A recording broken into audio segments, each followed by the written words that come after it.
Welcome into the Hear Me, See Me podcast. I'm your host, Melissa Bruner. Hear Me, See Me is a mental health awareness initiative of WIBW TV, sparking conversations, sharing stories, and sharing resources. Remember, WIBW.com/Hear Me, See Me is where you'll find a whole list of resources. And we certainly enjoy this time that we have to delve into some personal stories, people who are advocates for mental health, maybe people who help others connect with resources, or people who've been affected by mental health. Chef Adam VanDonge is one such person. He has been speaking out in recent years about his journey, and we are so glad to have you with us today. Welcome to you. Thank you. Thanks for having me. So we do record this in Kansas, and the elephant in the room is your Eagles hat, as we just have had the AFC Championship game. There is a Super Bowl happening, but so many people are going to say you're going for the wrong team here. I know. I'm sorry. I grew up as a Philadelphia Phillies baseball fan when I was tiny. I've been following the Phillies forever. I've been to Philadelphia, the city, a couple times. I love the city of Philadelphia. Like, I know I live in Kansas, but I just like some certain teams. You can't lose. You can't lose. Yeah, in this. I mean, this is a perfect Super Bowl. It's like you either see history with the Chiefs doing a three-peat, or you see my team win. So either way, it's going to be a win-win situation. We could go into the whole sports psychology side of this and how a successful team can lift your spirits and lift your mood and improve your mental health. But then the very real letdown, as you went through a few years ago when your team did not win. Yes. So it's a little bit of everything. So, and to see New Orleans, I've never been there. So it's like, it's three things kind of off your bucket list. So we get a little sidetracked there, but I do want to start with something more fun before we kind of ease into the mental health journey, because that is difficult to talk about. Yeah. And you've shared your story, but it's tough for you to do every time you do it. Yeah, so let's first talk about food. Yeah. Because you are a chef. Yeah. You have the white linen. You were a nominee. Did you make it to the semifinal round for James Beard? I didn't this year. Well, in the past you have, though. A couple years ago I did. So you can still say you were a James Beard semifinalist, which is pretty cool. Yeah. What is it about food that helps you connect, whether it be with yourself internally and with others externally? Both. You know, like I always tell everyone, like, the restaurant's like my second home. You know, like, I get there, I turn music on. It just helps with my mental health, or going through a rough day or something. And when I get there and turn the lights on, it's just like a whole new start of the day. And it, on the opposite side, feeding people, they could have a bad day, but when they sit down and have a good meal, or good company, good waitress, good waiter, that can change everything. Mm-hmm. And I love that about the restaurant industry. It's just because you don't know what type of days people are having, but they come there for us to feed them, and I love that. So. And for yourself, is the outlet more than just tenderizing the meat when you're beating on things? Because that's kind of the joke. I need to go to the kitchen and make some meat. Yeah. For me, again, it's seeing those people happy, mm-hmm. and seeing them enjoy food. That's what brings happiness to me, and makes me realize, like, okay, like, this is awesome that I'm doing this and I'm helping this person, or our fundraisers, you know, that we've done. It's just like, I love being in the kitchen, and like I said, that's my second home. If it's not home with my wife, it's at the restaurant. Has this been a lifelong outlet for you, or is it something that you just realized was a healthy outlet? I think it's been all my life. I mean, even through high school and into college, my first couple jobs, I always played around with food. I always liked cooking. Did some baking, and that time I was working for a security benefit, and I was just baking and doing some stuff, and a bunch of the workers I worked with were like, "You need to go to culinary school. Like, you need to do this." And I'm like, "What's culinary school?" Like, I didn't even know what it was, and there was nothing around at that time. There was Johnson County, but then I reached out to the International Art Institute of Kansas City, so it was an actually art school. So the whole upstairs was photography and videos, and the whole bottom floor was all culinary arts. So I filled this form out, and the rest is history. I went down there, and I lived in Topeka, drove to Kansas City 2 years straight, went to culinary school down there, and then just love food. So love cooking. Where did your mental health journey begin? I think in this industry too. Because Not the first part, because the first part, you're just like all happy-go-lucky, you want to cooking, but just a lot of hard work. I mean, After culinary school, I moved to Oklahoma City, and I was working 6 days a week in a country club. And I had 2 little kids at that time, never seen them hardly. So it's just a lot to process and be like, okay, am I doing the right thing? You know, like, am I doing what I love doing, but I'm missing family time too? So I think it just starts with all that too. And then coming back home, you know, my father got sick a little bit. And so moving back home closer to him, starting your own place up, then that's when it really like kicks in, because when it's your own place, you put all your blood, sweat, and tears into it, and then people, you know, like leave a review or give you feedback and stuff like that. And I was just at the sandwich shop. Sandwich shop was easy. But then when you try to get to fine dining, like the White Linen, that's when it really kicks up. And again, you know, like I was in the White Linen starts up. I get married, White Linen starts up. My wife starts law school, and like we just put our marriage through probably the toughest 3 years of our marriage. All the stressors that they talk about, yeah. money, job change, life change. Yeah. So do you have a diagnosis, or what was the struggle that you had? I think it was just so much on me, like I didn't know what to do. Like when we first opened, I'll admit, like I was drinking a lot, stuff like that, just to like let some of that nervousness and anxiety and depression go away. Because again, it's just like, I'm starting this thing up in Topeka. 7 years ago, downtown Topeka, there was not a lot downtown, and 7 years ago. And so, I mean, my dad was like, "Are you sure you want to do this?" Like, and I did. You know, like I wanted to take that first step and be like, I want to prove that we can do something for downtown and make something awesome. And so, I didn't really go get diagnosed with anything. I go see a therapist. Like I go see her, and I vent to her a lot.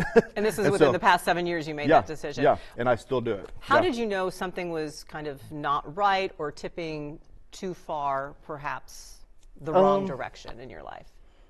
Just everything. You know, your marriage. I mean, my wife saying like something's wrong, or you're not the right person, or you're different.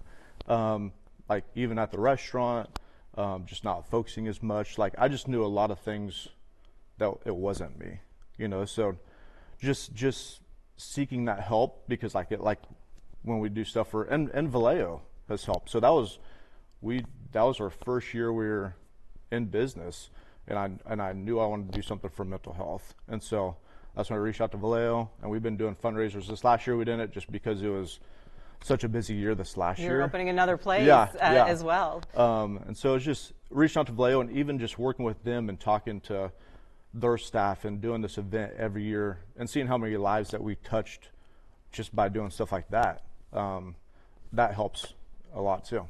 So what inspired you? Just because you said you knew you wanted to do something for mental health. I don't know what really pushed me back then. It was probably a little bit of myself, of saying like, how can I use my little bit of mental health or anxiety to like reach out to others, you know, like, and I didn't want to do any other big fundraiser. Like I just wanted something small, like something local. And so mental health is just a big thing for me.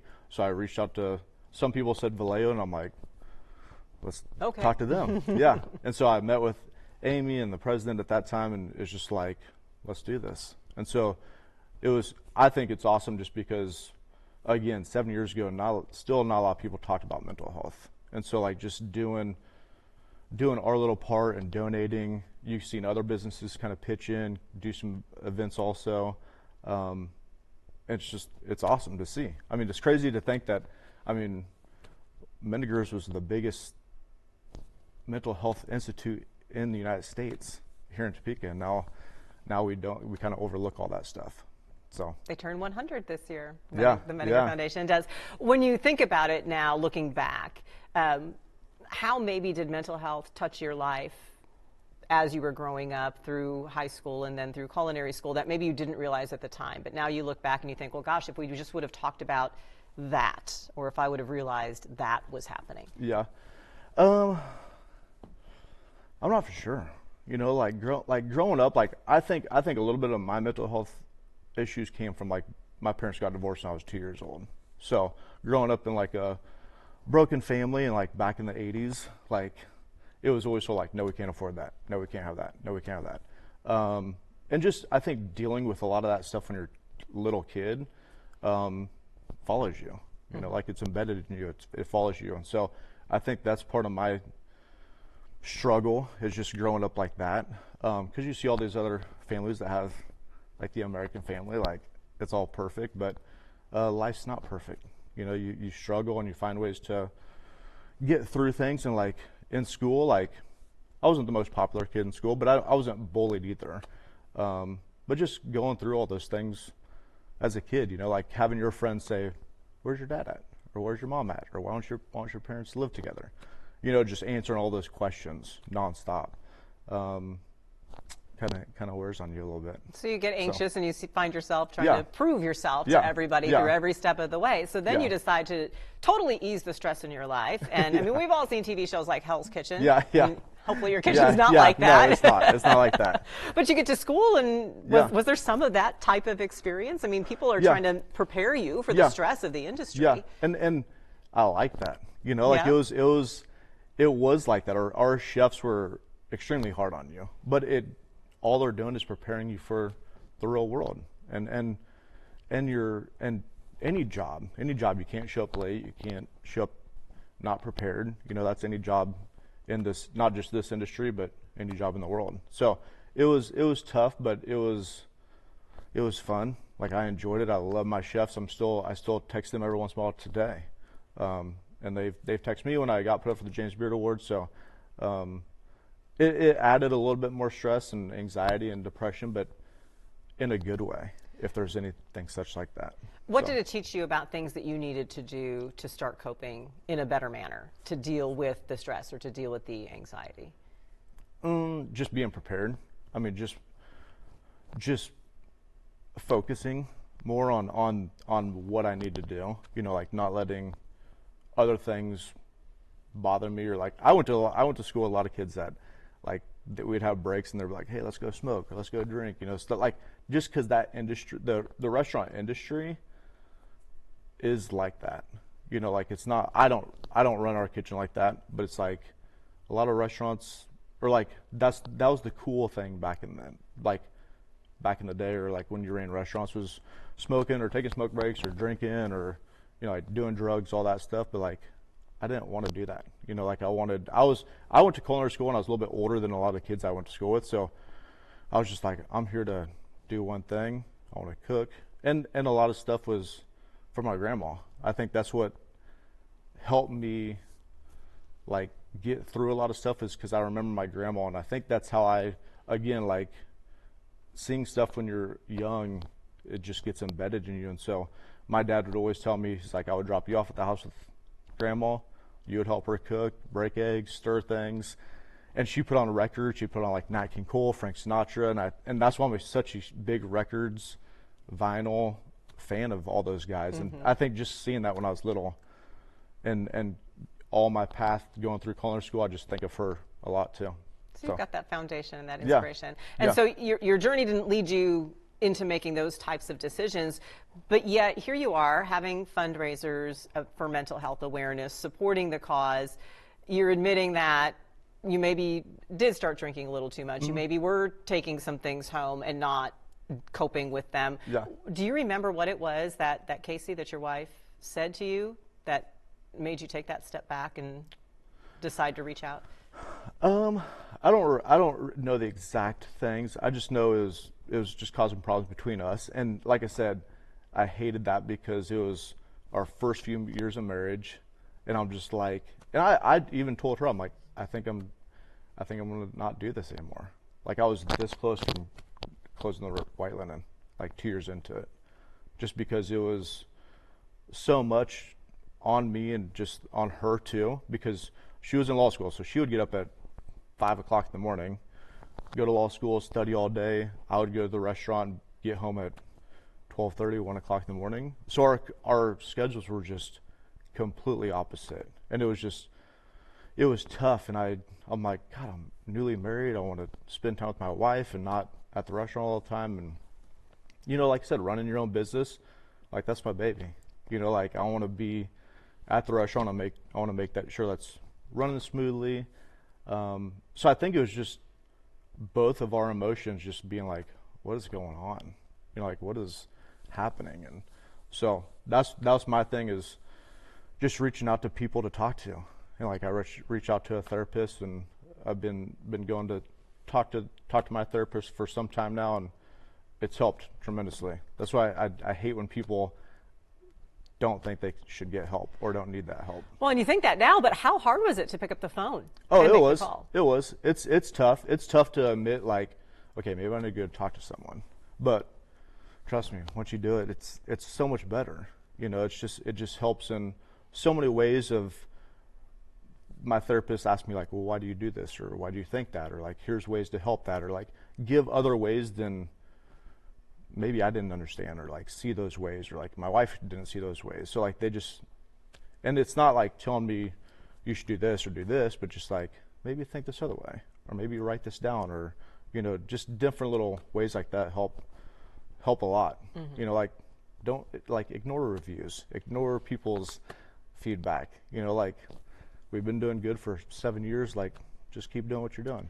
I'll tell you, that just opens up the whole door to this entire social media conversation that for people of all ages. And by the way, if you hear anything in the discussion that makes you feel like you need to reach out, again, we have all those resources on WIBW.com/hearmeseeme. The 988 Lifeline is there 24/7, and they can refer you to someone who can meet your needs, can help you out. If you just need somebody to talk to, they're there to talk to you. So we want you to know about that. But this whole social media environment that we're in, and how easy it is for kids to fall down that for adults to fall down that rabbit hole. My goodness gracious, we got a couple of comments just this week where I'm just like, really? Yeah.